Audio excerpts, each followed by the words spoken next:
J'ai passé 15-20 minutes au téléphone avec tous les prospects en leur demandant quelle durée ils souhaitaient, quel rythme, évidemment l'âge des enfants, s'ils ont l'habitude de faire du vélo ou pas. En fonction de la saisonnalité, où aller quand même, parce que l'idée c'est d'avoir plutôt du soleil et pas trop froid. Quel type d'hébergement? Ça c'est important aussi, les catégories d'hébergement. On peut aller d'une yourte à du 5 étoiles la nuit d'après. De plus en plus de voyageurs adorent ça, le changement, pas être forcément sur la même catégorie chaque nuit. Et puis les expériences, les rencontres. Parce qu'au-delà du circuit court dont je te parlais, on va aussi proposer des rencontres.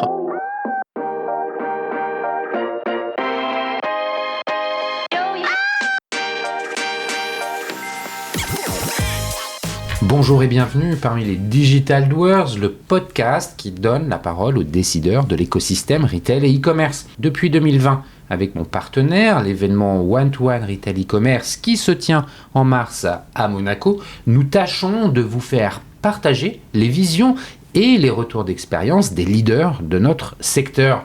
J'ai le plaisir d'être avec Sonia Mamin, directrice de l'événement. Alors bonjour Sonia, peux-tu nous présenter le One-to-One en quelques mots? Bonjour Cyril. Le One-to-One Retail e-commerce réunit depuis 2011 la communauté des décideurs de l'écosystème à Monaco pendant 3 jours et à huis clos. Le concept est simple, ce sont des rendez-vous business entre prestataires de solutions et les C-level, agrémentés de moments de networking. Effectivement, le one-to-one est réellement un rendez-vous incontournable. C'est également des keynotes et des conférences d'exception. Effectivement, nous avons beaucoup de contenu de grande qualité avec des intervenants triés sur le volet pour aborder des sujets d'actualité, donner de l'inspiration et partager des retours d'expérience. Merci Sonia pour cette rapide présentation. Pour en savoir plus, comment doit-on faire? C'est ultra simple. Vous allez directement sur le site internet du One-to-One Monaco ou vous suivez notre page LinkedIn pour en savoir plus. Merci Sonia, à très bientôt à Monaco et d'ici là en audio, toujours sans coupure. Le tourisme, comme vous le savez, est en pleine mutation. La crise sanitaire a bousculé nos habitudes de voyage, accélérant une tendance de fond, celle du retour au local, au temps long et à la quête de sens. En 2024, selon Atout France, plus d'un Français sur 2 déclarait vouloir voyager autrement, privilégier la proximité, la nature et les rencontres humaines. Dans le même temps, le vélo électrique s'est imposé comme un véritable phénomène sociétal. Il représente désormais plus d'1 vélo vendu sur 3 en France et a fait émerger une nouvelle manière de se déplacer, plus douce, plus inclusive et plus libre. C'est à la croisée de ces transformations qu'évolue Chemin avec un S à la fin, une entreprise fondée par Alexandre Lebehan, entrepreneur bien connu du monde du voyage. Après avoir passé plus de 15 ans en Asie, où il avait créé Shanty Travel, une agence pionnière du voyage sur mesure dans l'Himalaya, Alexandre a choisi de changer d'échelle, ou plutôt de changer de rythme. Avec Chemin, il propose désormais des séjours itinérants à vélo électrique dans le sud de la France, des voyages immersifs, bienveillants et régénératifs où l'on prend le temps de découvrir le territoire, de rencontrer ceux qui le font vivre et de se reconnecter à l'essentiel. Pour Alexandre, le vélo électrique n'est pas qu'un moyen de transport, c'est une révolution comparable à celle d'Internet, car elle transforme notre rapport au monde, à la mobilité et à la lenteur. Dans cet épisode, nous analyserons les grandes tendances du tourisme d'aujourd'hui, la montée du slow travel, la recherche de sens, le besoin de proximité. Nous plongerons bien évidemment dans la proposition de valeur de Chemin, dans la façon dont l'entreprise conçoit ses itinéraires, ses partenariats, son engagement environnemental et social. Et enfin, nous évoquerons l'expérience client et la vision d'avenir d'Alexandre, comment faire grandir un modèle ancré dans la lenteur sans perdre l'authenticité qui en fait la force, comment utiliser la technologie pour servir l'humain et comment imaginer peut-être le voyage de demain plus doux, plus conscient et plus vivant. Mais avant de commencer, Alexandre, peux-tu te présenter un peu mieux que ce que je viens de faire ? Bonjour Cyril, merci pour l'invitation et merci pour cette belle introduction. Donc oui, je m'appelle Alexandre Lebehan, j'ai 50 ans et je suis entrepreneur depuis 20 ans. On a fêté les 20 ans de Shanty Travel en janvier dernier. Donc Avant ça, juste pour info, ton profil, t'es plutôt études ingénieur, commerce, littéraire, rien du tout. C'est quoi ton profil? Langso, Langso. Inalco, Hindi, Népali, tibétain. Et comment t'en as arrivé à aller apprendre ces langues? Pourquoi? Ah, alors en fait, mes parents étaient alpinistes quand j'étais petit, et d'ailleurs jusqu'à ce que je sois jeune adulte. Et ils sont partis plusieurs fois en expé au Népal. Et moi, je me souviens à 7 ans d'une expé, ils étaient revenus d'une expé. Et à l'époque, c'était encore les soirées diapo. Alors souvent, on dit que c'est gonflant les soirées diapo. Moi, j'adorais ça. Et je rêvais à partir de cet âge-là de partir en Himalaya. Et puis ensuite, à l'âge de 12 ans, je suis tombé sur un bouquin dans la bibliothèque de mes parents qui s'appelle La Baleine Blanche, qui a été écrit par le parolier de Dutronc, Jacques Lanzmann, qui était un grand voyageur et un écrivain voyageur. Et en fait, et donc je découvre ce bouquin et je découvre la littérature à travers ce bouquin. Et ça se passe au Népal. Et c'est une histoire. Le personnage principal à 13 ans s'appelle Alex. Ouais. Il va à la recherche de son père, bref, au Népal.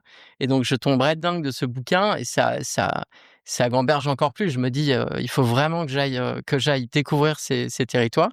Et puis après, je lis beaucoup de littérature, de voyage, de philosophie, d'histoire sur l'Inde, sur le monde indien, sur le monde himalayen. Et puis, il faut que j'attende d'avoir mon bac pour prendre une année sabbatique et partir au Népal et en Inde, donner des cours d'anglais dans une école et trekker, randonner. Et lorsque je suis rentré à Paris, je me suis inscrit naturellement au Langso. Et donc, non, j'ai pas du tout une culture, un bagage business. Non, t'as un bagage, comment dire, backpacker, et puis littéraire. C'est ça. Parce que les langues, Ouais. c'est dur à apprendre ces langues. Le hindi, népali, non, pas vraiment. Le tibétain, beaucoup plus. Beaucoup plus au niveau, c'est une langue à ton. L'alphabet n'a absolument rien à voir. Il y a quand même des racines on parle de langue indo-européenne. Ouais. Donc, il y a des racines fortes entre les langues européennes et les langues indiennes du Nord, en tout cas, du sanskrit, en fait, qui émane du sanskrit, mais ce qui n'est pas du tout le cas du tibétain. Quand tu apprends ces langues-là, tu as une idée en tête de la façon avec laquelle tu as envie de les utiliser? Au départ, ouais, je rêve d'être anthropologue. Et en fait, parce que j'ai pas que des cours de langue, j'ai des cours de civilisation aussi. Ouais. Et donc, je rencontre j'ai des profs qui sont anthropologues, qui sont historiens. Bon. Et puis, je dois faire je dois pondre un texte, je sais plus sur quelle matière. Et donc, je dois aller à Meudon, au CNRS, dans la grande bibliothèque du CNRS de Meudon sur l'Himalaya. Et là, je me retrouve des néons blafards. C'est l'hiver, il fait hyper froid dans ces salles qui sont glauques. Alors, il y a des bouquins passionnants. Et là, je comprends qu'en fait, être anthropologue, c'est 90% dans ces salles froides et glauques et 10% sur le terrain. Et je me dis, en fait, c'est pas du tout pour moi, ça. Et donc, à ce moment-là, je me dis qu'il faut que je trouve autre chose, mais que ça va quand même être en lien avec ces contrées. Et en fait, j'ai la chance de rentrer chez Nouvelles Frontières. À l'âge de 20 ans, on me propose de devenir accompagnateur en montagne. Alors, je n'en ai pas le diplôme. Mais ça, c'est un job d'étudiant, En fait, oui, parce que j'avais la chance au Langso de pas avoir besoin d'aller sur les bancs de la fac à l'époque. Et donc, en fait, c'est devenu mon métier. C'est-à-dire que je bossais 6-7 mois. J'étais en Himalaya, en Inde, mais aussi sur le Kilimandjaro, au Sahara, Algérie, Libye à l'époque, Sahara central. Non, mais alors ça veut dire que Et j'accompagnais des groupes et je revenais pour bachoter au mois de mai. Je passais les examens au mois de juin et je repartais. Donc, je gagnais déjà un peu ma vie, si tu veux. Mais ça veut dire que tu avais quand même... ils t'ont pas recruté uniquement parce que tu apprenais des Langso. T'avais autre chose, tu leur as proposé autre chose. En fait, alors j'avais fait ces treks au Népal pendant 1 an. Et puis moi, j'ai toujours randonné. Mes parents étant fans de randonnée, j'ai toujours fait des treks. Ouais.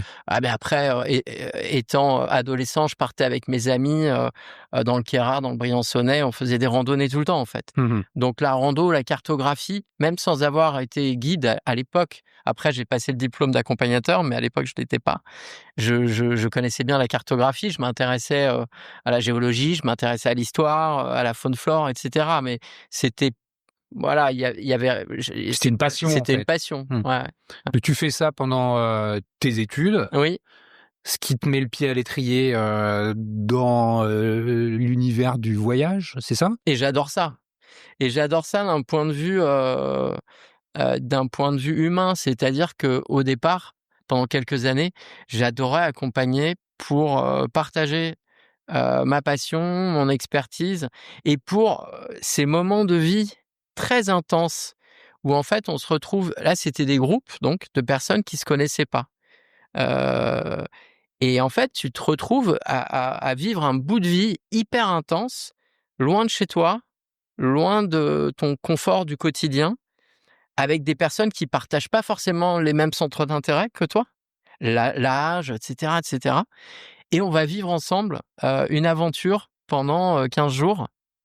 Et c'était assez extraordinaire. Et en fait, tu te révèles souvent dans ces moments-là, quand tu es loin de ton quotidien.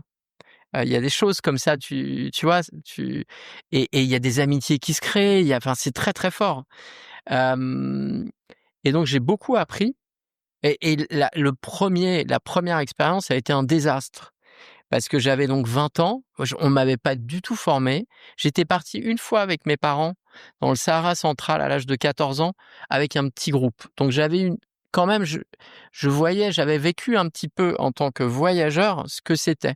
Mais c'était un petit groupe où on s'était tous très, très bien entendus et nous, la famille, on représentait déjà les 2 tiers du groupe, si Ouais, tu OK. veux. Voilà.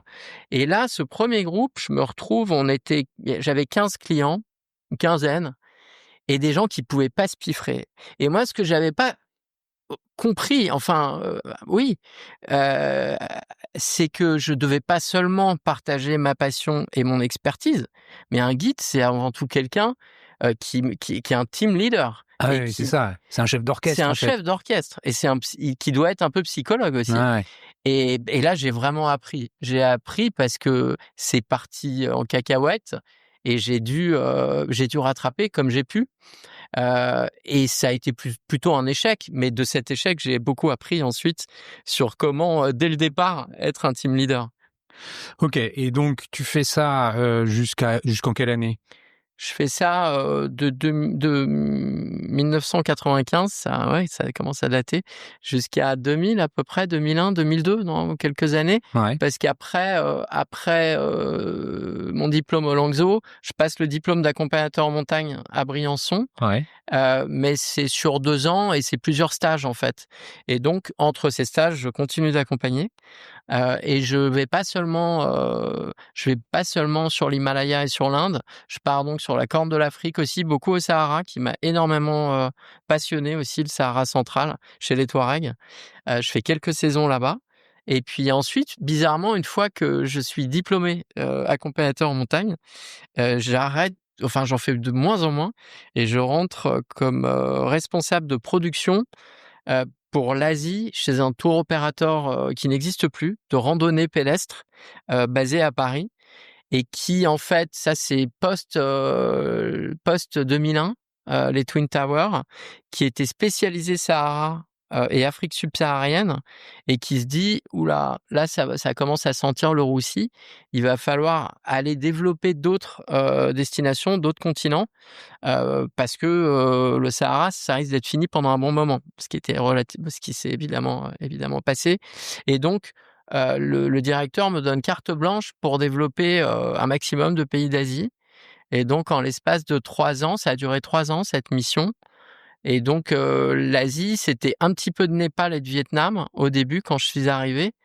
Et quand je suis reparti, il y avait pas mal de pays, ça devait représenter dans les à peu près 30% du chiffre d'affaires. Et Donc c'était ton job en allant là-bas, c'était de créer les circuits, de rencontrer ouais. les infrastructures, c'est faire quoi exactement? Ouais, alors c'est ça. Je passais à peu près 4 mois par an sur le terrain, où j'allais Donc j'avais un travail préparatoire d'aller identifier les bonnes régions dans certains pays d'Asie, et d'identifier, des partenaires locaux potentiels. On marchait encore pas mal au fax, hein, en 2000. C'était le début du web, mais en Asie, il y avait pas vraiment beaucoup d'emails encore. Et puis ensuite, j'allais sur place, j'allais rencontrer ces partenaires, j'allais faire des bouts de trek. Je prenais un maximum d'informations et ensuite je rédigeais les carnets de voyage.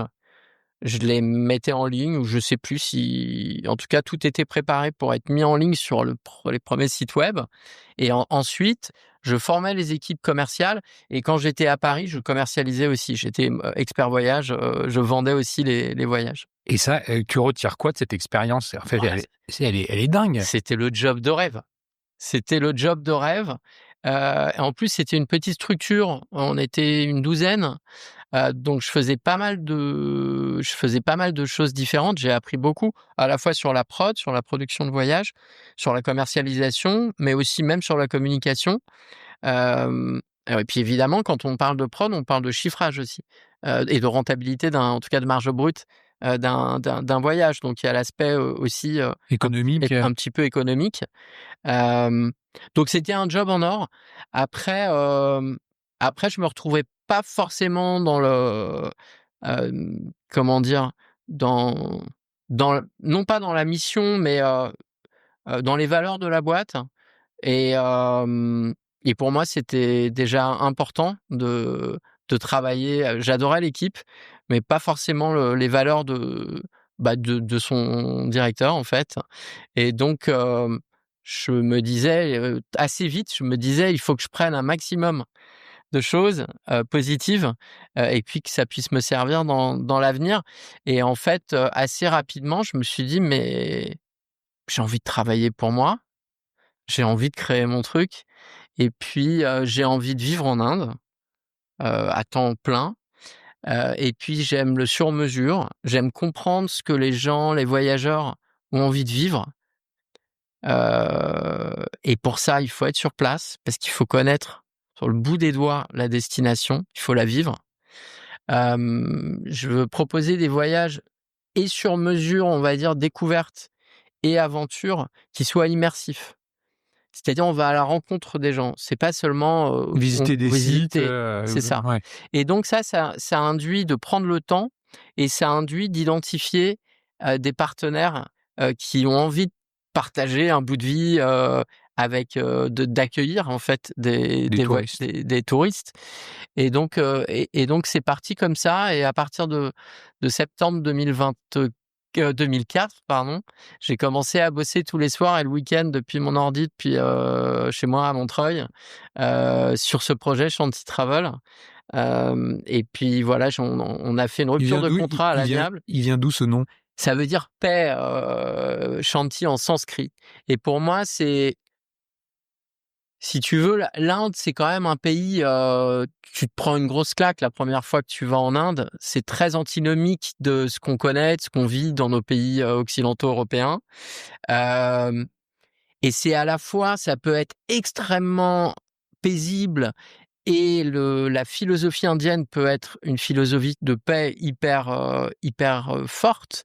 Et en même temps, c'est aussi tout l'inverse, c'est aussi très chaotique, l'Inde, et ça peut être aussi hem, l'inverse de la paix. C'est aussi parfois des gens qui peuvent se révéler être des guerriers. Heu, donc c'est assez ambivalent. Et évidemment, ce que j'avais envie de proposer, c'était plutôt un voyage paisible, immersif, où on se retrouve soi déjà, et puis on rencontre d'autres cultures, d'autres personnes, ce qui permet parfois de se remettre en question aussi sur, nos acquis, sur ce qu'on a appris, sur ce que voilà. Donc là, 2004, tu mets fin au contrat qui te lie avec ton employeur en France. Tu prends un billet d'avion, trajet simple pour l'Inde. T'atterris où? Pour New Delhi, Pour New Delhi. ouais. Tu t'installes à New Delhi? Oui. Ouais. Pourquoi New Delhi? Parce que l'Inde, c'est très grand. C'est quand même le hub. Alors, il y a 2 hubs à l'époque, en termes d'aéroports. C'est Delhi et Bombay. Moi, j'ai plus d'affinité au départ avec l'Inde du Nord et l'Himalaya et le Népal. Donc Delhi, pour moi, ça fait sens parce que c'est vraiment l'Inde du Nord. C'est comme ça que tu peux rayonner plus facilement dans le Nord. Exactement, c'est ça. Et puis j'y ai déjà des contacts. Et en fait, j'arrive le 2 janvier 2005. Je prends un taxi les vieilles ambassadeurs, les vieux véhicules extraordinaires. J'arrive dans une guest house et là, la première personne que j'appelle, c'est Rajat, mon ami Rajat, à qui je pitch 10 minutes sur mon projet et il me dit mais viens à la maison, on va en discuter. Et donc je prends un autorickshaw, un tuk-tuk qui m'amène chez lui. 30 minutes, parce que ça devait être en fin de journée, des voitures partout, des embouteillages partout, etc. Et puis je le repitch et là, il me dit: «Mais moi, j'ai envie de t'aider sur ce projet» et puis, ma femme là, elle vient d'arrêter de travailler et dans l'hospitality, dans l'hôtellerie, dans le management hôtelier, elle pourrait t'aider aussi, OK, on y va. Alors, avant que tu développes un peu, l'idée c'est quoi? C'est de monter une agence de voyage en Inde, avec, tu vas nous raconter ses particularités, pour proposer aux Occidentaux des circuits sur mesure. C'est un peu ça? Complètement ça. C'est complètement ça. Si tu veux, j'arrive au bon moment avec, je pense que j'ai cette chance-là, à ce moment-là, en 2005, d'arriver avec une offre qui a le vent en poupe, sur mesure, immersif, aventure. C'est un peu le début du voyage dépackagé, standardisé, déstandardisé, et en B2C. C'est-à-dire que là, on est au moment, c'est quoi, l'adolescence du web 2005. Oui, en quelque sorte. Concrètement, on monte cette agence avec 10 000 €, et en SIA, en SEA, je paye Voyage Inde 0,15 centimes d'euros. Aujourd'hui, on doit être à 5 €. Et en SEO, je suis dans les 3 premières positions sur du Voyage Inde ou un voyage sur mesure. Est-ce que c'est bien au travers de ces deux canaux d'acquisition que tu vas recruter tes clients? Absolument, c'est-à-dire que moi, c'est ça que je voulais. C'est pour créer du voyage sur mesure, il y avait deux obligations pour moi. C'est d'être dans le pays, pour bien connaître l'expérience, pour bien connaître la destination, pour proposer une expérience vraiment cousu main. Et deuxième, c'est avoir un lien direct avec mon client. C'est-à-dire l'avoir à l'époque sur Skype, qui a fermé il y a pas longtemps. Ouais. C'était le début il y avait que Skype à l'époque. On faisait déjà des visios qui duraient 10-15 minutes avec chaque prospect pour comprendre vraiment ses attentes et pouvoir lui délivrer un carnet de voyage sur mesure. En B2B, ça, c'est jamais possible. Quand tu as quelqu'un between, ça marche pas. Donc pour moi, c'était très important le B2C et c'était possible à l'époque de le faire. Il y a eu ce petit moment où avant, c'était trop tôt. Il fallait une vitrine physique et donc à Paris ou ailleurs en France, puisque ma clientèle première à l'époque, c'était les Français. Et après, c'était déjà trop cher. Avec 10 000 €, ça aurait été impossible 5, 6, 7 ans après. Là, tu développes ton business, tu fais tes premiers circuits plutôt dans le nord de l'Inde, Oui, avec des partenaires, donc j'imagine des guides locaux qui vont pouvoir accompagner tes clients, qui se déplacent en petits groupes, c'est comment Alors, les formules? on a avant tout du voyage sur mesure pour des individuels, donc un couple, une famille, un petit groupe de potes. Et on a aussi des voyages effectivement à départ garanti, de petits groupes, 12 personnes maximum. Mais pas l'arrivée. Garanti aussi. En départ à date fixe. Et quand je dis garantie, c'est que même à 2 personnes, même s'il n'y a pas trop de monde à se greffer voilà, ils partent quand même Ouais. si nous on perd de l'argent à ce moment-là. Et voilà, donc oui, c'est ça. Donc en fait, nos partenaires sont des guides, des chauffeurs, des hôteliers, des hébergeurs, des partenaires expérientiels, des producteurs de thé, par exemple, qui vont être en maison. Les voyageurs vont être en chambre d'hôte chez l'habitant chez des planteurs de thé dans des plantations pendant une nuit ou 2 nuits, et puis ils vont aller ramasser le thé pendant 2 heures et puis voir le processus, etc. Ce genre d'expérience qui plaisait déjà à l'époque beaucoup aux voyageurs. Tu as ensuite agrandi ton marché, tes clients cibles. Ce n'était plus que des Français. Il y avait aussi d'autres nationalités qui faisaient appel à tes services. Alors, on a alors comment dire? Notre clientèle a évolué, je dirais à partir de 2008-2009, la crise en Europe. Hem, Au départ, on avait plutôt des backpacks qui seraient partis avec le guide du routard au Maroc ou en Turquie, tu vois? Mais qui, pour un pays comme l'Inde, se disaient: «Vaut mieux quand même passer par une agence locale, c'est moins risqué». Et puis à partir de 2008-2009, on a un shift, assez progressif, mais assez rapide quand même, vers, des CSP+, voire plus, de plus en plus de familles aussi. Une clientèle, heu qui, pour une partie, est un peu plus âgée et qui recherche plus de confort haut de gamme, des voyages, peut-être un peu moins aventure. En tout cas dans l'aventure, on en a toujours, hein, mais dans le pourcentage, je dirais peut-être que le côté découverte haut de gamme a pris un peu plus, de parts de marché Donc là, tu as sur l'aventure. réadapté un peu ton offre. Ouais, bien sûr, Ouais. on réadapte notre offre et puis, donc on se développe sur le marché français francophone et puis ensuite sur des marchés toujours en B2C, sur des marchés, germanophones, anglophones, italophones, hispanophones. Et puis arrivent à ce moment-là aussi, les plateformes, les marketplaces, Evaneos en particulier, pas seulement, mais Kim Kim aux États-Unis, et cetera. Et donc on commence à travailler, on garde le B2C qui reste aujourd'hui encore le Evaneos, le petite coupure qui est passée sur ce podcast il y a quelques années. ah OK! Ouais. Voilà, donc on reste sur le B2C.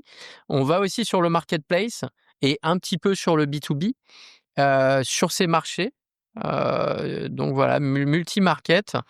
Et en fait, si tu veux, on tu vas en Inde, tu as adoré ton voyage avec Shanti Travel, tu reviendras peut-être une fois parce que l'Inde, c'est un continent, c'est immense. Tu es allé dans le nord, tu iras peut-être dans le sud. Une fois que tu es allé 2 fois, à moins d'être vraiment, Un grand fan. grand fan, tu retournes pas. Or, on avait des super retours voyageurs et moi je m'étais associé avec Jérémy Grasset qui est le PDG de Shanti, depuis que je suis sorti de l'opérationnel. Enfin, on était 2 maintenant, 2 CEO, maintenant il est seul. Je l'ai rencontré au bout de 2 ans et demi, enfin on s'est associé au bout de 2 ans et demi après la création de Shanti et on s'est dit: «Mais voilà, ça marche super bien sur l'Inde, on a envie de fidéliser nos clients, donc on va aller sur d'autres destinations». On a commencé par le Sri Lanka en 2010 et puis très vite la Birmanie en 2012, l'Indonésie en 2013, en 2014 le Vietnam, Cambodge, Laos, 2015 le Népal et puis, la Malaisie, le Japon, et cetera. Donc voilà, on s'est à la fois et puis sur le marché expatrié aussi. Les expatriés en Inde, à Singapour, à Hong Kong, qui voyagent beaucoup et leur famille vient aussi, les voir et donc passe, par Shanti Travel. Donc on s'est développé à la fois, grâce à l'ouverture de destinations, sur le même modèle que l'Inde et grâce à l'ouverture de nouveaux marchés. En 15 ans, vous êtes passé d'une petite structure avec 10 000 € pour se développer à quoi? 2024, c'est 16 millions d'euros de chiffre d'affaires, c'est 125 salariés sur, pas mal de pays, Ouais. donc pas mal de bureaux et donc pas mal de boîtes parce qu'on a une boîte par pays et puis on a le hub à Paris. D'accord. Donc le siège, de la holding est à Paris. Tu sors, en 2024, c'est ça? Non, alors j'en sors Non, avant? en 2019. En 2019. Ouais, en fait, il se passe un truc, c'est que je deviens papa en 2015 pour la première fois. Pour l'instant, j'ai une fille de 10 ans donc et là, je me prends une énorme claque. J'ai pas vu venir, en potassant des bouquins, sur, sur l'écologie, sur l'effondrement, voilà.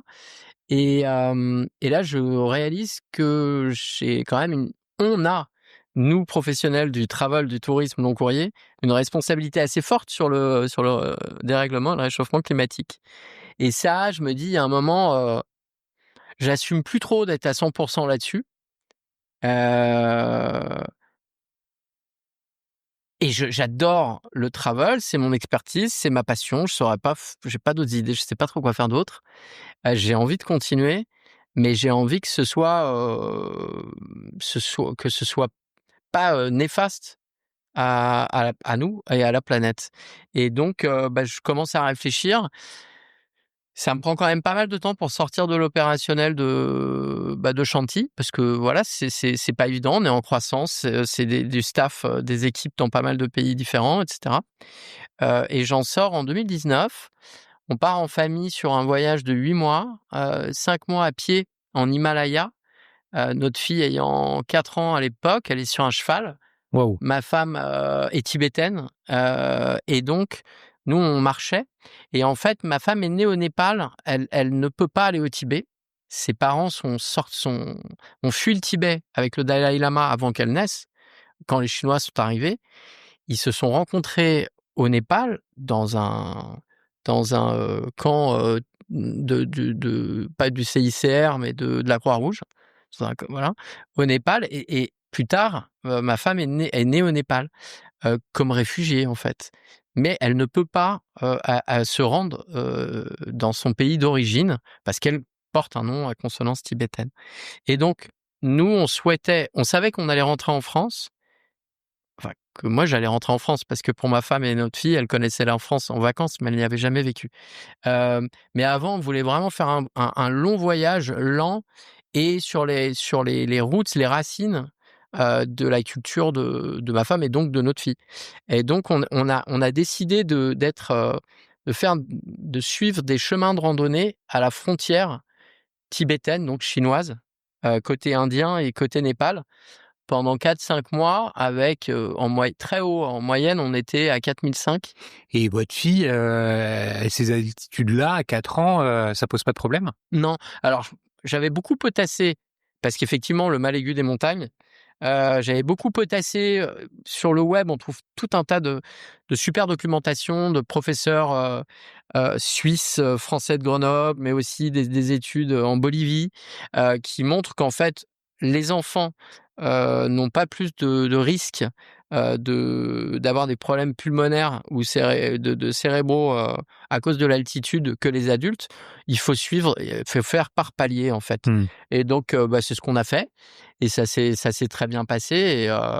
Et ouais, on dormait en moyenne entre 4000 et 4005 et on avait les cols, les plus hauts cols étaient à 5005. Et vous étiez hébergé comment? On avait une équipe avec nous, on avait un guide, des mules, tentes, on avait du gaz, des légumes, on devait avoir, ça dépendait des moments, Ah, mais c'est une caravane, en fait. c'était une caravane. Et parfois on dormait chez l'habitant. Quand il y avait des villages, il y avait des habitants qui nous proposaient de dormir chez eux. Qu'est-ce que tu retiens de ce voyage? C'est quoi les 2-3 images fortes de cette expérience? Bah, t'apprends vraiment à te connaître et à connaître tes proches, dans des moments qui peuvent être parfois compliqués. Quand tu te retrouves avec ta fille, qui a une fièvre, elle a 42 fièvre, tu même pas on n'avait pas de téléphone satellite, c'est interdit en Inde. Et tu à peut-être, 48 heures de la première route, encore faut-il qu'il y ait des voitures qui passent. Puis après 48 heures Pour et encore à rejoindre 5 ou 6 heures, un petit hôpital, tu Mmh. vois? Donc dans ces moments-là, tu apprends vraiment à te connaître, à connaître, tes proches, leurs réactions. Hem Et puis, ça te permet en fait de te retrouver, de retrouver en fait de comprendre ce qui tes réelles aspirations. Hem Et ça permet, ouais, de te délester de plein de bagages que tu accumules depuis ton enfance, en fait. Et c'est extrêmement agréable. Il y a C'est une léger. dimension un peu spirituelle quelque Ouais, part complètement. dans cette démarche. Et un moment où, là, tu nous parles d'un moment dur, Mmh? un moment magique. Des moments magiques, il y en a, C'est quoi? C'est un lever de soleil? C'est quoi? C'est la découverte d'une montagne? C'est quoi? il y Des en a rencontres? tellement. Quand tu arrives à un col, tu as marché, tu es ultra fatigué et tu te retrouves sur ces cols où il y a énormément de drapeaux tibétains qui volent au vent. Et qu'on soit bouddhiste ou pas, c'est pas là, mais c'est déjà visuellement, c'est sublime. Tu as fait un effort incroyable et tu te retrouves un panorama absolument magique. Euh, Waouh, c'est un sentiment à la fois tu es dans l'euphorie, euh, mais c'est paisible. Et voilà, cette lenteur, c'est quand même extrêmement agréable. Et puis ouais, c'est des rencontres fabuleuses, des rencontres quand tu te retrouves, tu es à 5000, il neige, tu vois rien à 3 mètres et puis, tu te retrouves comme ça avec un caravanier, avec ses yaks, des sacs, remplis de riz qu'il allait chercher, ultra loin et qui te dit, «Bah, oui, j'en ai encore pour 5-6 heures». Ça veut dire il va arriver, il est déjà, je sais pas, 5 heures de l'après-midi, il va arriver de nuit, chez lui, il fait -10 ou -15 et c'est pas un problème et il a le temps de s'arrêter, il discute avec toi et voilà, c'est fabuleux. Bon alors ça c'est une sorte de parenthèse, suspendue, Ouais. entre, 2 expériences professionnelles. Après ça, est-ce que c'est le moment où tu rentres en France ou ta femme vient aussi s'installer en France avec toi? C'est ça, c'était vraiment l'idée, c'est de faire cette coupure entre ces 15 ans en Asie et l'arrivée en France, de faire cette coupure pour être ensemble, pour prendre aussi le temps de réfléchir à l'après, d'un point de vue professionnel. Et donc après ces quelques mois à pied en Himalaya, on arrive au Rajasthan, et on part 2 mois à vélo électrique au Rajasthan. Là, je souhaitais, tester des vélos locaux. Local, très important pour moi. Quelle erreur!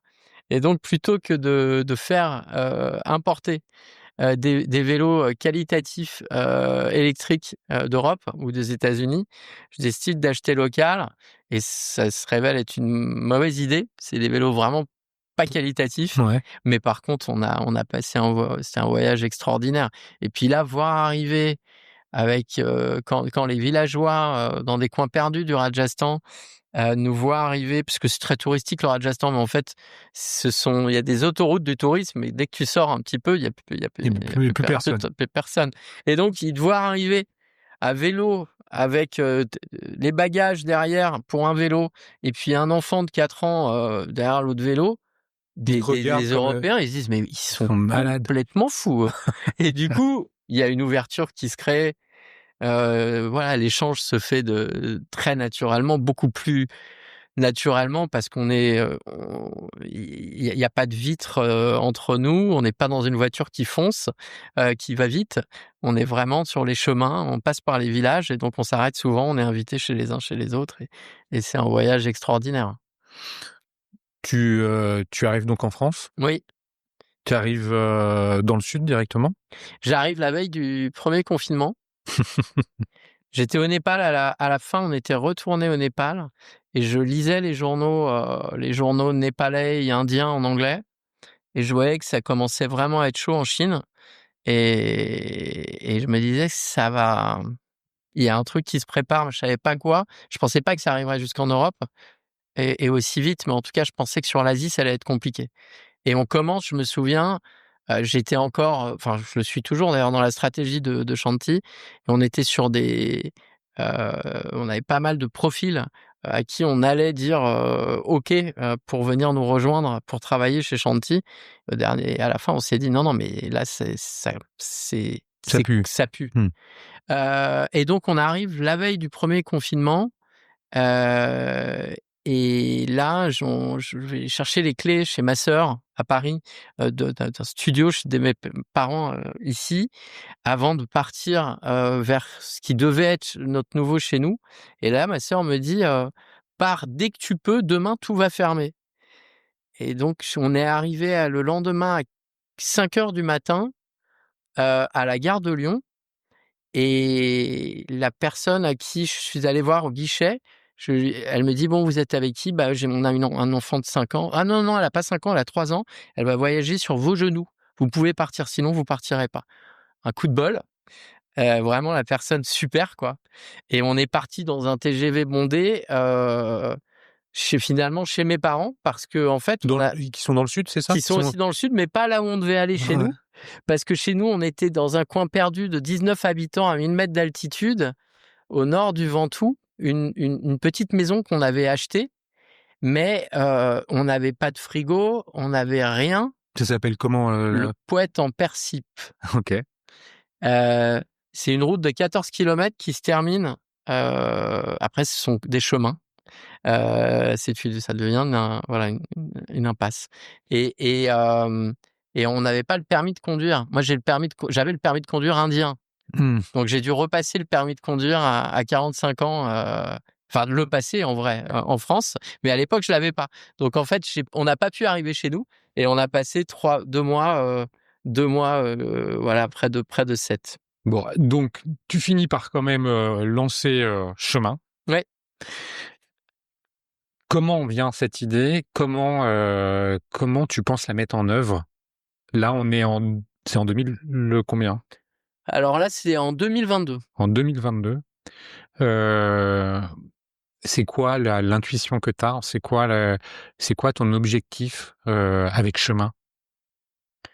L'objectif avec chemin, c'est de poursuivre, de continuer de proposer des voyages immersifs, expérientiels, encore, je dirais presque plus transformationnels ou au moins autant, mais proche de chez toi, accessible par le train, avec acheminement possible par le train, et ensuite de voyager de manière lente, par des toutes petites routes et des pistes carrossables, parfois des pistes cyclables quand il y en a, sur des territoires, pour l'instant dans le sud-est de la France, pour l'instant, enfin jusqu'à présent, donc Drôme, Ardèche, Vaucluse. On va y revenir sur ta proposition de valeur, mais qu'est-ce qui t'a motivé à lancer ça? Ah bah, ce qui me motive à lancer ça, c'est concrètement, comme je te le disais tout à l'heure, c'est-à-dire que moi j'assume plus de proposer à 100% des voyages long courrier.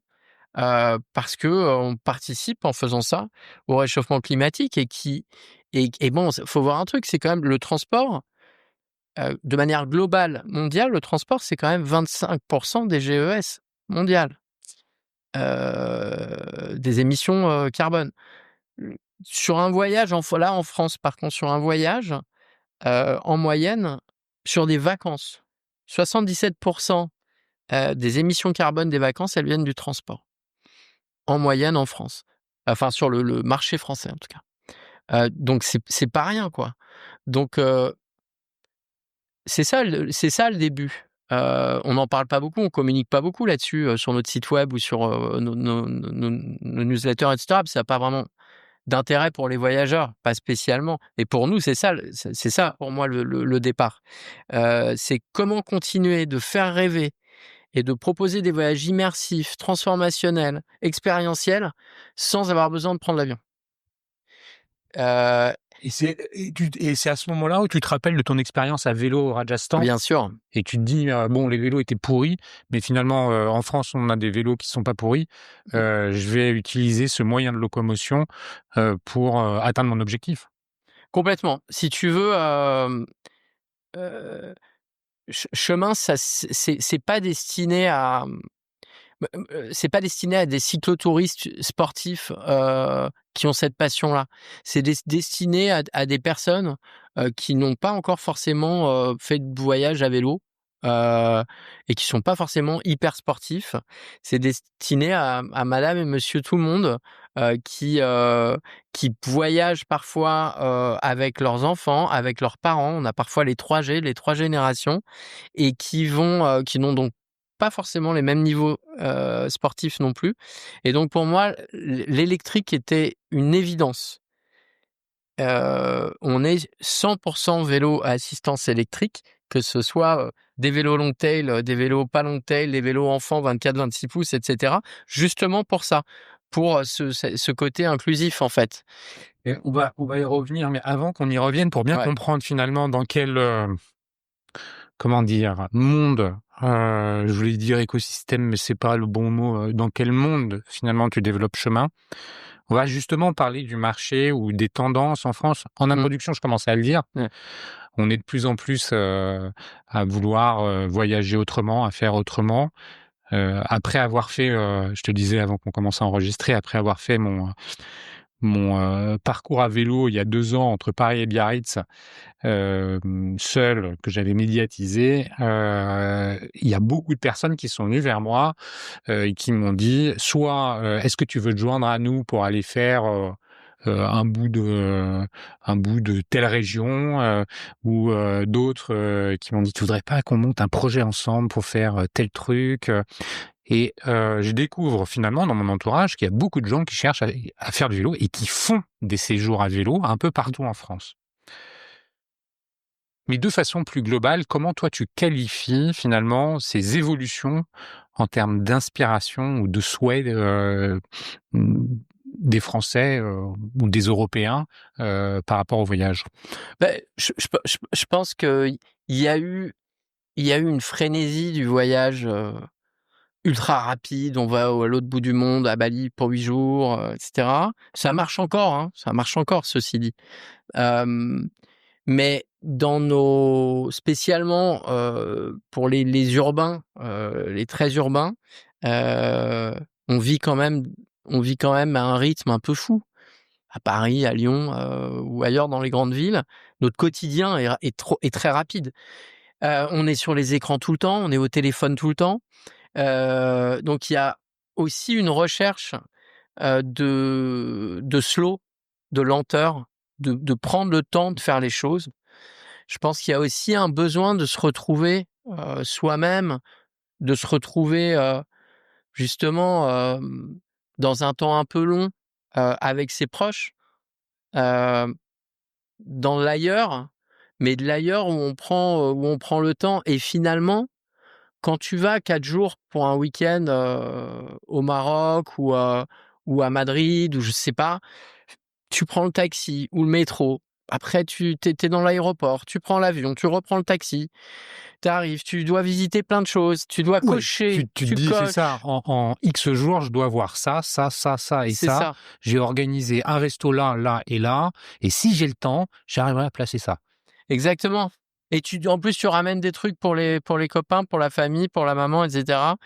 Heu, Finalement, tu t'es pas posé. Non. Alors tu as découvert des choses, tu ramènes des belles photos, tu as des clichés, tu as des trucs, il s'est passé des choses, bon, mais ça a été très rapide et donc tu t'es pas reposé, tu t'es pas retrouvé nécessairement, tu as pas créé du souvenir nécessairement, souvenir fort avec, avec tes proches, avec tes amis, ou avec tes collègues en séminaire. Et donc nous, c'est ça, on va à l c'est vraiment on va à l'inverse. On prend le temps. Si tu veux, enfin je Mais sais ça, tu sens en fait qu'il y a de plus en plus de gens, de Français qui recherchent cette, lenteur, cette, déconnexion aussi? oui. Oui et puis bon, je pense que la période covid a été un accélérateur, mais on le voyait De la déjà lenteur? de la lenteur, ouais. Mais on le voyait déjà ce phénomène avec Chantier Travel. On le voyait déjà. C'est-à-dire que nous, on avait fait le pari on voyait nos concurrents, ils proposaient tel itinéraire en 15 jours, nous on le proposait en 3 semaines. Et en fait, ça plaisait énormément. Il faut trouver les bons arguments quand on a les prospects au téléphone pour leur dire: «Vous en faites moins, mais vous le ferez mieux, vous verrez, vous serez pas déçus» et ça marche en fait. C'est simplement que les catalogues sur les sites, etc., on nous incite à visiter, découvrir le maximum de choses en peu de temps. S'il fallait maximiser, cocher. En fait, c'est pas ce qu'on souhaite vraiment. Et une fois qu'on a Ou alors, c'est pas ce expérimenté, qu'on souhaite tout le temps. Et il peut y avoir ça. des moments dans la vie C'est où ça. c'est ce qu'on souhaite et d'autres moments où on est plus enclin à prendre du temps. Exactement. Et finalement, une fois généralement que tu as expérimenté cette lenteur, ben, tu as envie de recommencer. Tu as envie de recommencer et tu as envie d'en parler à tes potes et à ta famille. Enfin, c'est comme ça que ça, voilà. En tout cas, c'est comme ça que ça marche chez Chemin. Bon, donc face à ce constat de d'un changement qui s'opère pour toute ou partie de la société, sur cette volonté de pouvoir voyager plus lentement, de vivre des expériences plus authentiques et finalement, quelque part aussi sortir du tourisme de masse, hein. Chemin, tu as commencé à l'introduire, fais une proposition. Si tu devais pitcher ta proposition à une famille qui c'est quoi Chemin? Comment tu racontes? Alors, Chemin, tu vas partir en moyenne 4-5 jours, parfois 7 jours. Tu vas partir en TGV si tu le souhaites, un cheminement jusqu'à Montélimar ou jusqu'à Valence ou jusqu'à Arles, jusqu'à Orange. Et puis là, on va t'accueillir et tu vas monter sur ton vélo. Alors, je sais pas si tu pars un couple et 2 enfants. Tu vas avoir par exemple la maman qui va avoir un vélo Longtail de chez Yuba, marque française d'Annecy. Longtail, c'est cargo plus long à l'arrière. Et par exemple, il y a un enfant qui est petit encore, qui a, je sais pas, entre 3 et 7 ans, ou 1 et 7 ans d'ailleurs, qui va être derrière la maman ou le papa, mais sur le vélo. Donc très proche. Donc on va pouvoir vivre le même voyage, on va pouvoir rigoler ensemble, on va pouvoir chanter, on va pouvoir échanger. Et puis l'autre adulte, on va lui remettre un duffel, des sacs d'expé, grand 130 litres, 150, ça dépend. Il va mettre à l'arrière de ce même vélo, enfin d'un autre vélo, mais même modèle. Et donc, tu vas pas être dans l'obligation de voyager de manière ultra minimaliste, comme pas mal de cyclotouristes, tu vois parfois, avec juste une brosse à dents, un t-shirt et une culotte, quoi. Non, là, tu peux prendre des bouquins. Si tu as envie d'aller au resto le soir et de mettre une jolie chemise ou Tu peux une jolie l'emporter. robe, tu l'amènes, les jouets des enfants, les bouquins, etc. Et le deuxième enfant, si tu dis Et qu'il y le a deuxième deuxième enfant, enfant, il va voyager s'il a 8 ans sur un 24 pouces électrique, ou s'il a 10-12 ans sur un 26, ou s'il est ado ou elle est ado sur un vélo moustache assez normal électrique de qualité. Donc là, vous allez partir en famille, on va vous expliquer comment marche notre application mobile aussi, ce qui va te permettre d'une part d'emprunter que des petites routes où il n'y a personne, il n'y a pas de voiture, et des pistes carrossables qui sont utilisées que par les paysans. On a cette chance en France, mais c'est vrai aussi sur l'Italie, enfin des pays limitrophes, d'avoir un quadrillage sur notre territoire de mini-routes et de pistes carrossables absolument extraordinaires et qui sont utilisées finalement que par les agriculteurs. Comme on a malheureusement de moins en moins d'agriculteurs, il y a quasiment jamais personne. Et donc, on file sur ces pistes qui sont très roulantes en pleine nature. Et l'avantage du GPS, c'est que ça va t'amener aussi à des points en circuit court pour acheter du miel, pour acheter une bouteille de vin, pour acheter un saucisson, pour acheter ceci, cela. mais ça, ce parcours en fait Ouais. que tu vas suivre sur ton appli mobile, c'est parce que préalablement, tu as défini le parcours avec ta famille. Là, c'est la famille témoin là, qu'on vient de prendre en exemple. Préalablement, tu as défini que ça va durer 4 ou 5 jours Oui. et que eux veulent, ils te disent ce qu'ils veulent. C'est comme ça que ça Ouais, marche? j'ai passé 15-20 minutes au téléphone avec cette famille, avec tous les prospects, chaque prospect, en leur demandant quelle durée ils souhaitaient, quel rythme, évidemment l'âge des enfants, s'ils ont l'habitude de faire du vélo ou pas. En fonction de la saisonnalité, où aller quand même, parce que l'idée c'est d'avoir plutôt du soleil et pas trop froid. Heu, Quel type d'hébergement? Ça c'est important aussi les catégories d'hébergement. Parfois d'ailleurs on peut aller d'une yourte à du 5 étoiles la nuit d'après. Et ça d'ailleurs de plus en plus de voyageurs adorent ça, le changement, pas être forcément sur la même catégorie chaque nuit. Et puis les expériences, les rencontres. Parce qu'au-delà du circuit court dont je te parlais, on va aussi proposer des rencontres avec une lavandicultrice en bio qui t'explique les différents types de lavande ou de lavandin, qui va te montrer son alambic, comment ça marche et comment elle finit par créer des produits cosmétiques à partir de sa fleur de lavande. Ou avec un vigneron en bio ou en nature, on va faire un pique-nique avec des bons produits chez lui ou chez elle. Ou voilà, c'est beaucoup de producteurs. On a quelques artistes aussi, des artisans, savonnières, etc. Et ça, c'est un des moments forts généralement des voyages que les voyageurs ramènent en souvenir. En tout cas, c'est ce qu'ils nous disent. Vraiment, ce qui les grands souvenirs qu'ils ramènent de leur voyage, ça va être ces rencontres-là.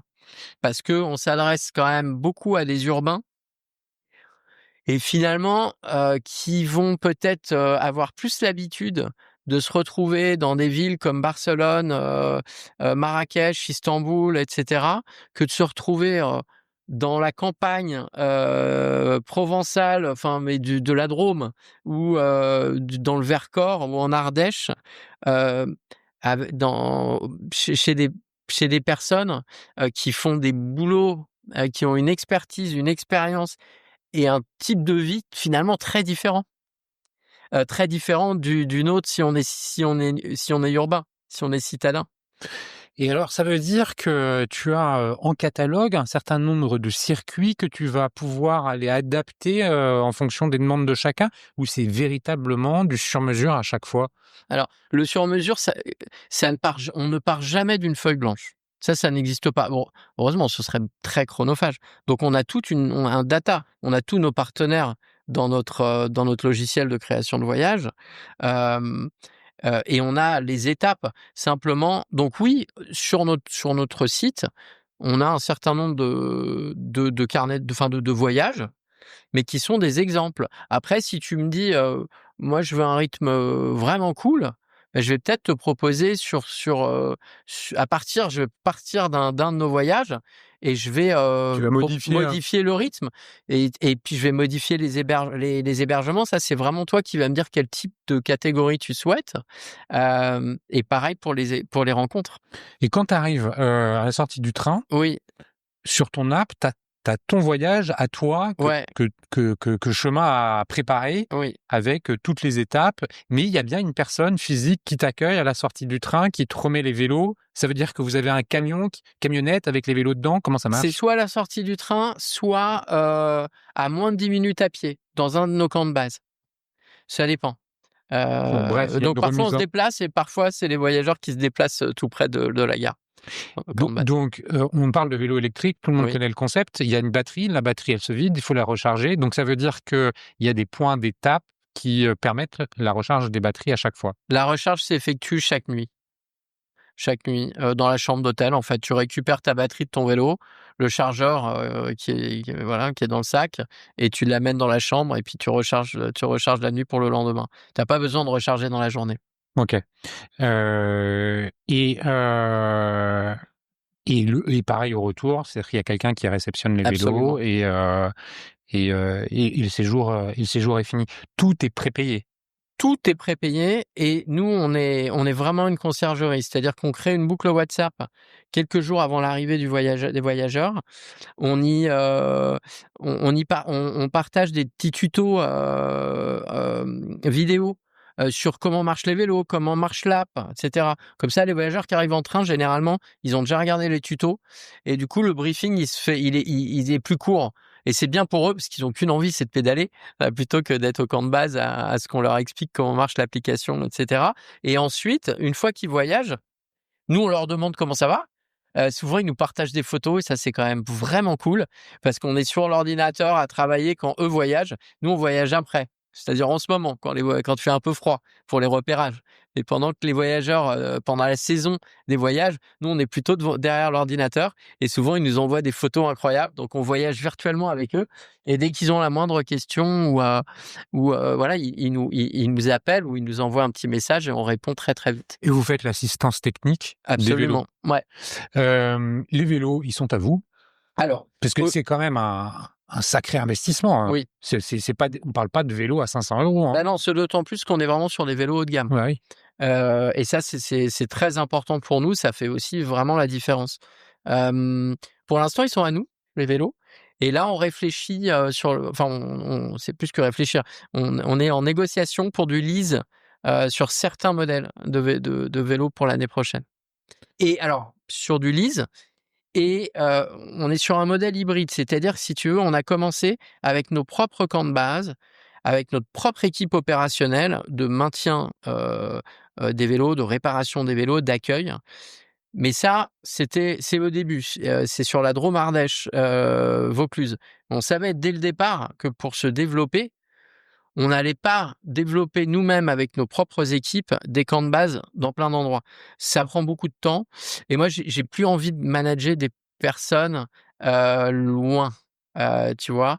Et donc, pour nous, dès le départ, à la création de chemin, dans la réflexion, dans le brainstorm sur le modèle économique de chemin, il y avait ce modèle hybride où on allait aller identifier des partenaires locaux, loueurs de vélos, qui allaient pouvoir stocker notre matériel très spécifique, l'entretenir, le réparer, faire l'accueil des voyageurs, on les forme pour ça, et dès lors qu'ils ont aussi des vélos qualitatifs, ils n'ont pas de long tail, mais des vélos qualitatifs type moustache, normaux électriques, on peut leur louer aussi une partie de leur flotte de vélos.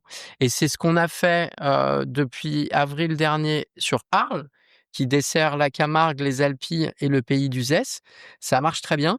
Et donc là, à partir d'avril prochain, on va répliquer ce modèle à partir de Blois sur le château de la Loire, en Aubrac, en Toscane. Tiens, on va parler du développement parce que c'est vraiment un sujet important. Mais pour revenir sur et j'ai oublié ma question sur les vélos. Ouais. Oui, voilà, il me revient la question. Elle est liée à la saisonnalité. Oui. Forcément, tu peux pas 12 mois par an avoir une activité sur du voyage à vélo, parce que même dans le sud de la France, il y a un automne et un hiver, et je pense qu'il y a pas grand monde qui souhaite aller faire des tours à vélo. Comment ça se gère cette difficulté-là? Là, tu mets le doigt sur un sujet ultra important en termes de business model et de rentabilité. Si tu veux, on s'est fait un focus sur ces 3 premières années sur l'expérience voyage, beaucoup plus que sur la rentabilité et proche de chez nous, avec des voyageurs en France. Plus simple, on partage la même langue et cetera, des voyages assez courts. Maintenant, ce point-là que tu évoques, il est ultra important. Aujourd'hui, on a des voyageurs qui voyagent de début avril jusqu'au 15 novembre.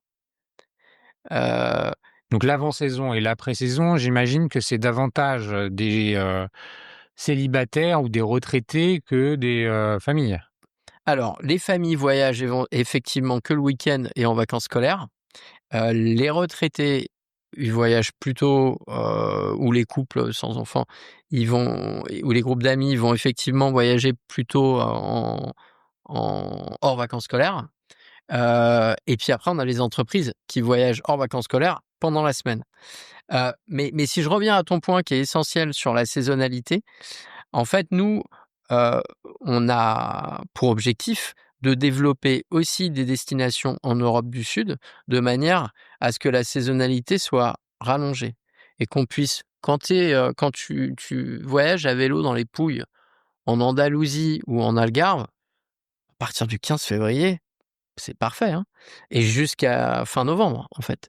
Donc en fait, Et peut-être moins du coup durant l'été parce qu'il fait trop chaud ou et pas? bah, durant l'été, tu vas en Suisse, tu vas, en Autriche, tu Ça vas en Écosse. ça veut Tu vois? dire que tu vas avoir une gestion du parc de Ouais, vélos, européenne où tu vas aller déplacer, c'est ça. les vélos dans les zones qui, sont, comment dire?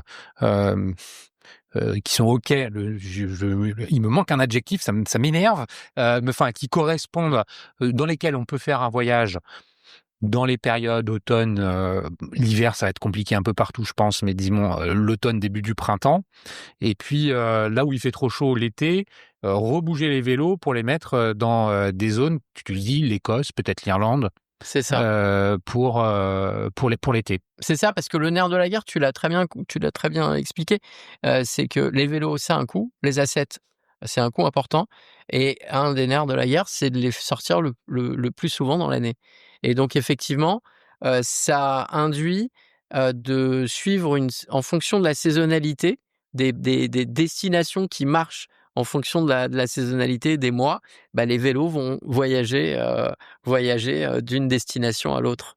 Bon, merci pour cette explication de la proposition de valeur.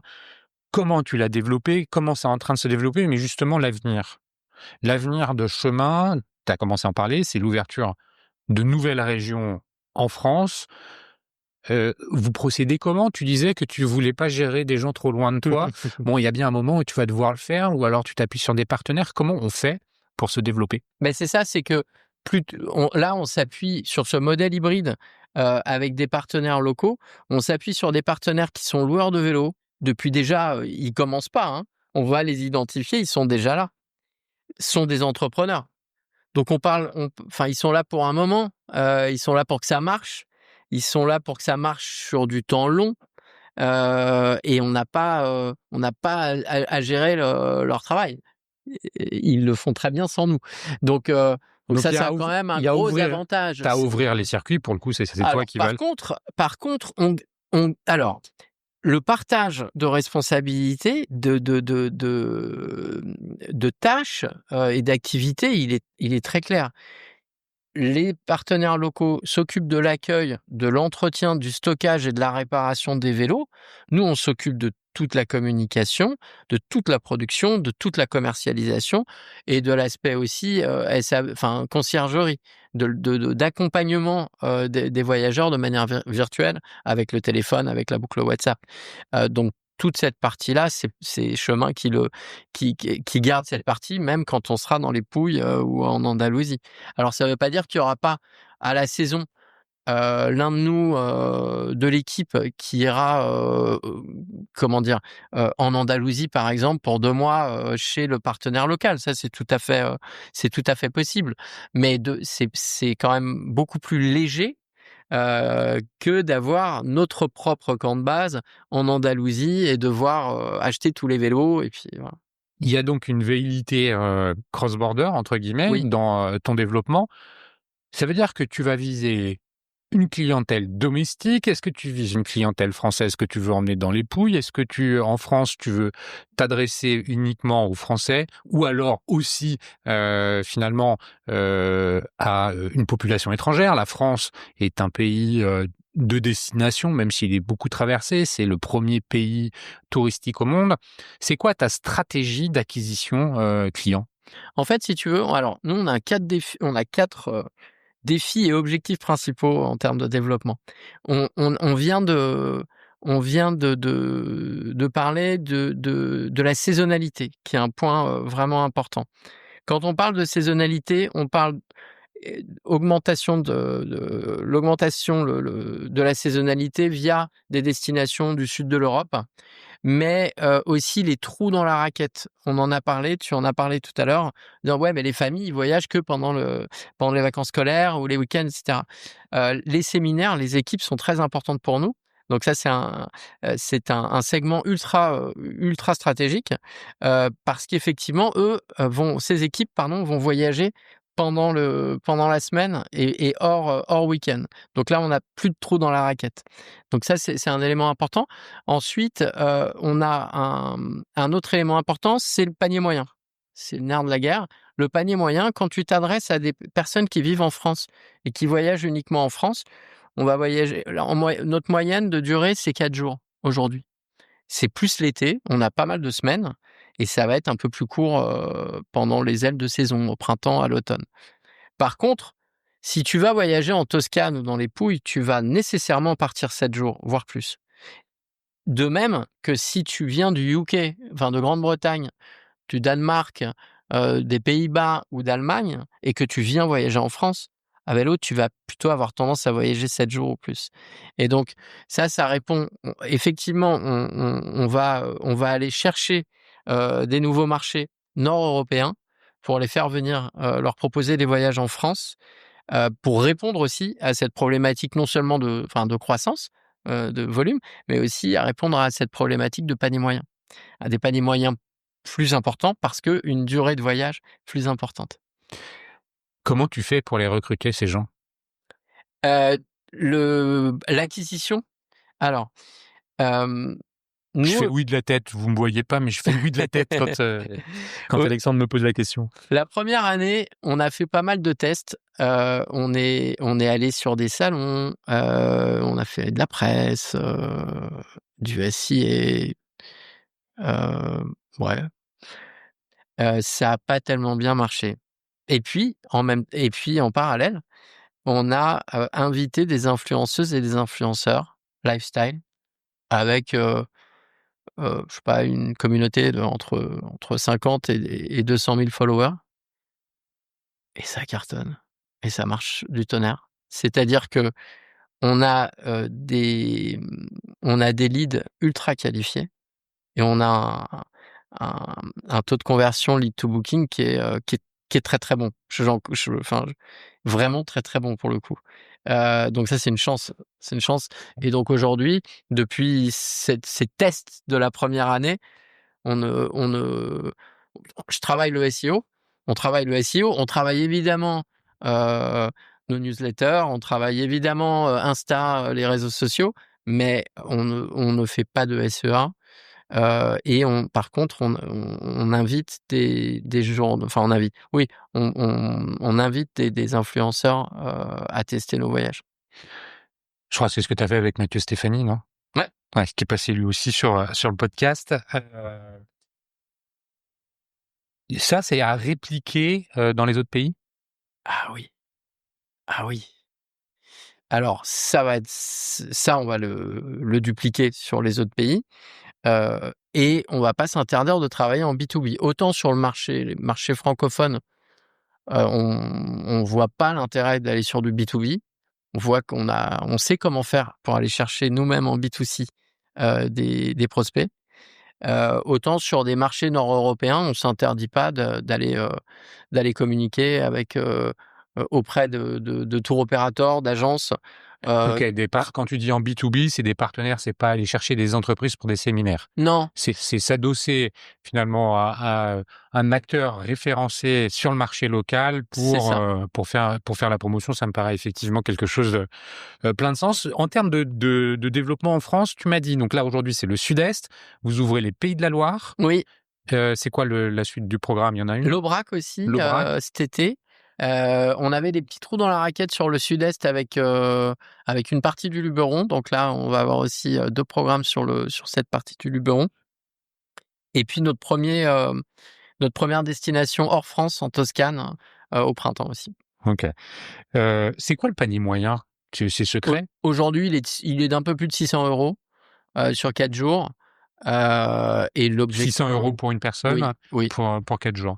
Ouais, et l'objectif, il est d'ici 3 ans de passer à 800 €, grâce justement aux destinations européennes, pour avant tout pour le marché francophone et pour des voyageurs non francophones d'Europe du Nord qui viendront découvrir la France à vélo. On est d'accord que là, ça comprend pas le transport pour arriver jusqu'au vélo. Ça comprend pas le transport. Pour autant, quand on a fait un sondage cet été auprès de notre communauté pour savoir quelle destination on devait ouvrir en premier en Europe, on leur a demandé aussi si l'acheminement était si on devait leur proposer l'acheminement.